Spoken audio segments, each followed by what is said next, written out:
दोस्तों, 10 साल पहले हमारे देश में एक छवि बनी हुई थी कि पीएमओ एक शक्ति का केंद्र है, एक बहुत बड़ा पावर सेंटर है।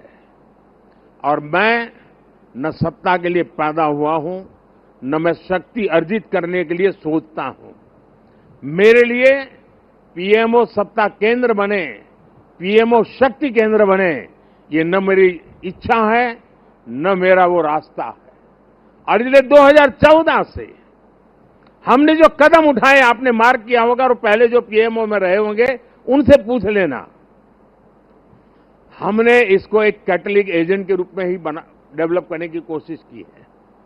वो कैटलिक एजेंट के यहां से ऊर्जा प्रसारित होती रहे, यहां से नई नई चेतना प्रसारित होती रहे, जो पूरे तंत्र के अंदर एक प्रकार से विद्युत की तरह नई चमक दे, नई रोशनी दे, नई सामर्थ्य दे। और मेरी कोशिश रही है कि पीएमओ ये सेवा का अधिष्ठान होना चाहिए, पीएमओ ये पीपल्स पीएमओ होना चाहिए, ये मोदी पीएमओ नहीं हो सकता है।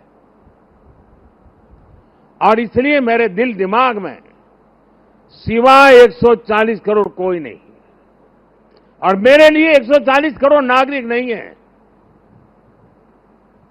मेरे लिए 140 करोड़ परमात्मा का रूप है। और जब मैं सरकार में बैठ करके कोई निर्णय करता हूं तो मैं सोच रहा हूं कि मैंने आज 140 करोड़ देशवासियों को इस रूप में मैंने पूजा की है, और उनके चरणों में मैंने इस योजना के रूप में एक पुष्प चढ़ाया है। उस भाव से मैं काम करता हूं। साथियों, जब हम काम करते हैं तब 3 चीजें बहुत अनिवार्य होती है, और अगर 3 चीजें हमारे पास उपलब्ध हो तो मैं नहीं मानता हूं कि विफलता दूर दूर तक भी नजर आएगी। और जब मैं 3 बातें कहता हूं, एक, क्लैरिटी ऑफ थॉट्स। जहां तक इस सरकार का सवाल है, मैं मानता हूं कि कोई उलझन नहीं है। बाएं जाए, दाएं जाए, ऊपर जाए, नीचे जाए, कुछ नहीं, उसको पता है ऐसे ही जाना है और उसे पा करके रहना है। इतनी क्लैरिटी ऑफ थॉट्स किसी भी काम की सफलता के लिए सबसे पहली जरूरत होती है। फेथ इन कन्विक्शन दूसरा पार्ट है कि जो मैं सुन रहा हूं, जो मुझे बताया जा रहा है, उसके प्रति मेरे मन में अश्रद्धा नहीं होनी चाहिए, मेरे मन में इफ्स एंड बट्स नहीं होनी चाहिए। फेथ इन कन्विक्शन, जो मैंने सुना है और अनुभव कहता है कि हाँ यार, मेरे विचारों में मेल नहीं बैठता है, लेकिन यही है रास्ता, तो चलो लग जाओ। लेकिन इतने से भी पूरा नहीं होता है। Clarity of vision, faith in conviction is not enough to achieve. और उसके लिए चलता है कैरेक्टर टू एक्ट। मुझे अपने व्यक्तित्व को उस प्रकार से गढ़ना पड़ता है, मेरे समय का सर्वाधिक उपयोग उस काम के लिए लगाने का मुझे प्रायोरिटी तय करनी होती है, खुद को खपाना पड़ता है।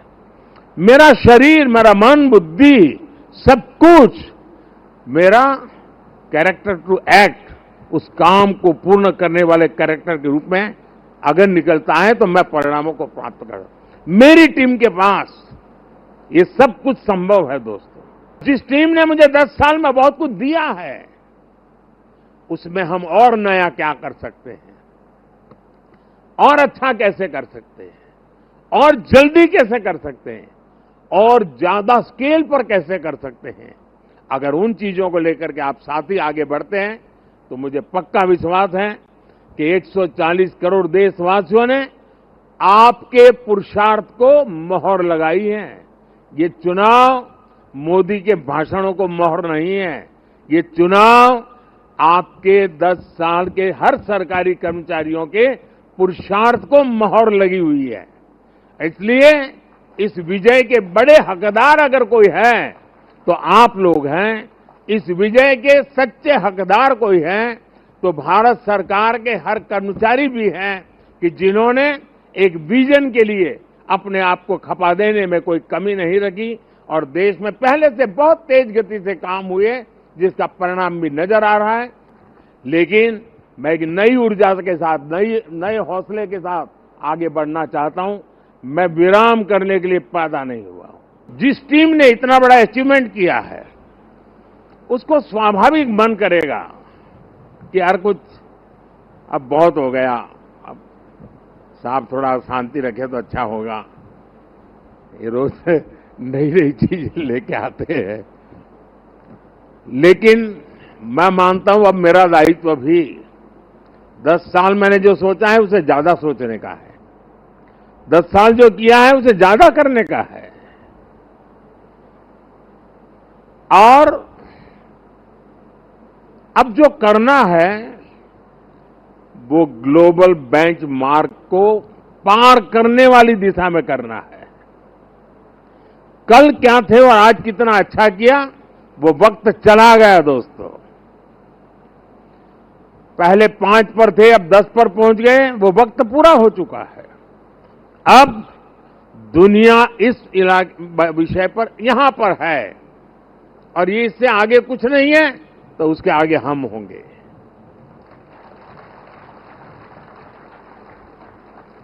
जहां कोई नहीं पहुंचा वहां हमारे देश को हमें पहुंचाना है। और व्यक्ति के जीवन में हो, समूह का जीवन हो या राष्ट्र का जीवन हो, जब तक वो बड़े संकल्प के साथ सोचता नहीं है, परिणाम नहीं मिलता है। सफल वो इंसान होता है जिसके भीतर का विद्यार्थी कभी मरता नहीं है। कई लोग मुझे इस चुनाव में भी और हमेशा, मैं पिछले 30 साल से ये सवाल सुन सुन के थक चुका हूं कि इतनी एनर्जी लाते कहां से हो, थकते क्यों नहीं हो, मुझे लोग पूछते रहते। लेकिन वो मेरे बॉडी को तराश रहे हैं, मेरी बॉडी में क्या खाता हूं, कितना सोता हूं, मैं योगा कितना करता हूं। अब वो गलत ट्रैक पर है, इसलिए मेरी एनर्जी का रहस्य उनको पता नहीं है। मेरी एनर्जी का रहस्य, मैं जीवन भर भीतर के विद्यार्थी को जिंदा रखता हूं। और जो व्यक्ति अपने भीतर विद्यार्थी को जिंदा रखता है वो कभी भी सामर्थ्यहीन नहीं होता है, शक्तिहीन नहीं होता है और आलसी नहीं होता है। वो हर बार ऊर्जा से भरा हुआ रहता है। हम वो लोग नहीं हैं कि जो इतने बजे ऑफिस शुरू होता है, इतना बजे पूरा होता है। हम वो लोग नहीं है। हमारे लिए समय के बंधन नहीं है, हमारे लिए सोचने की सीमाएं नहीं हैं, हमारे लिए पुरुषार्थ के लिए कोई मानदंड नहीं है। जो इससे परे है वही तो मेरी टीम है और वही टीम पर देश को भरोसा है। साथियों, 10 साल में बहुत सारे लोग आप में से होंगे जो 10 साल से मुझे जेल रहे हैं। कुछ लोग हैं जो शायद अब जेलना शुरू करेंगे। कुछ लोग होंगे साहब बहुत हो गए, अब कहीं और जाए तो अच्छा होगा।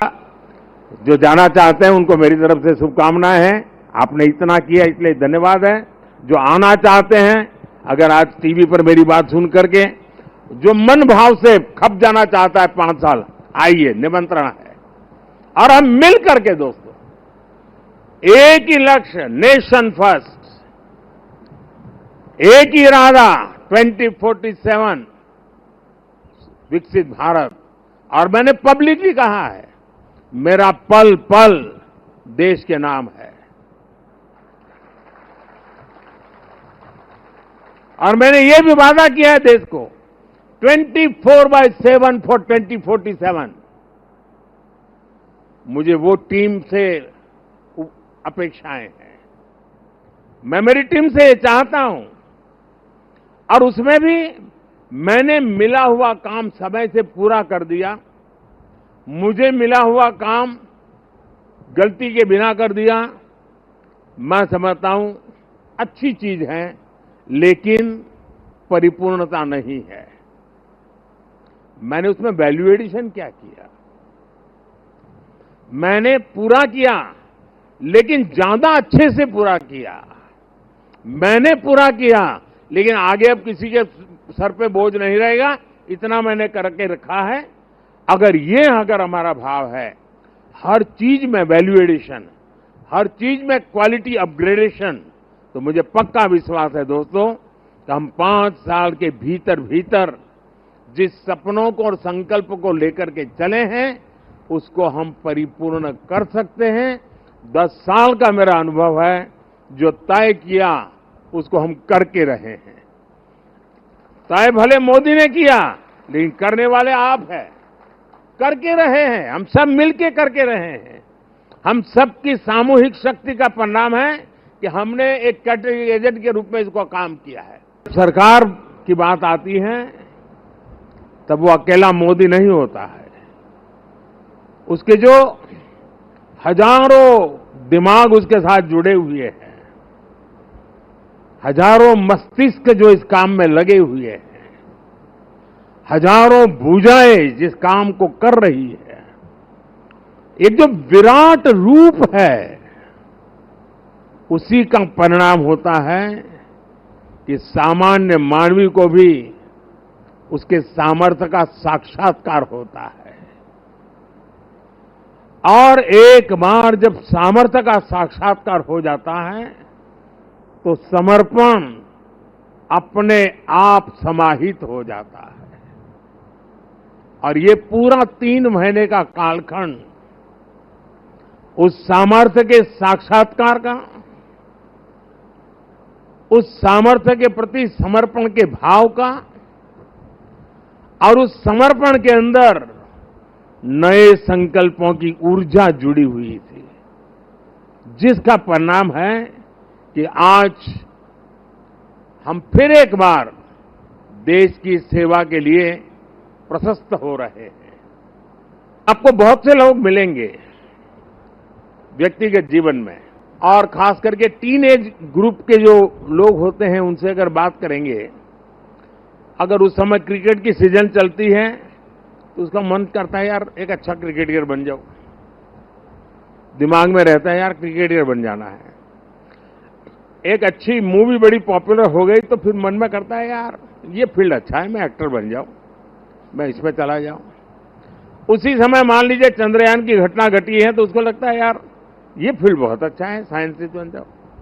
और मान लीजिए 2 महीने के बाद क्रिकेट मैच आ गई तो उसको लगता है यार साइंटिस्ट वाला तो जरा मेहनती है, अच्छा करो अपन क्रिकेट वाला हो जाए। यानी ज्यादातर वो लोग होते हैं जिनकी इच्छाएं अस्थिर होती हैं, और जब इच्छा अस्थिर होती है तो सामान्य मानवी उसको तरंग कहता है।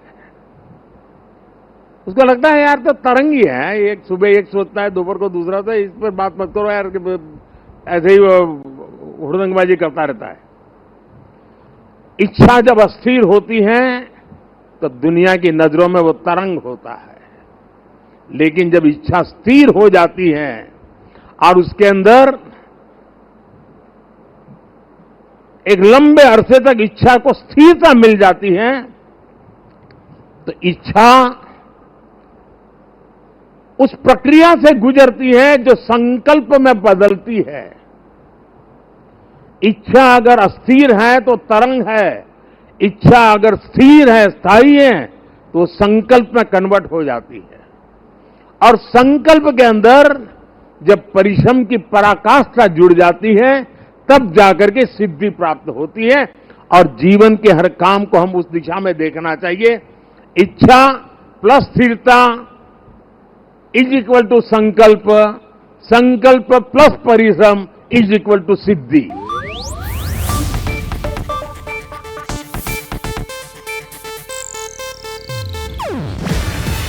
ಇದು ಏಷ್ಯಾನೆಟ್ ನ್ಯೂಸ್ ನೆಟ್ವರ್ಕ್ ಪ್ರಸ್ತುತಿ.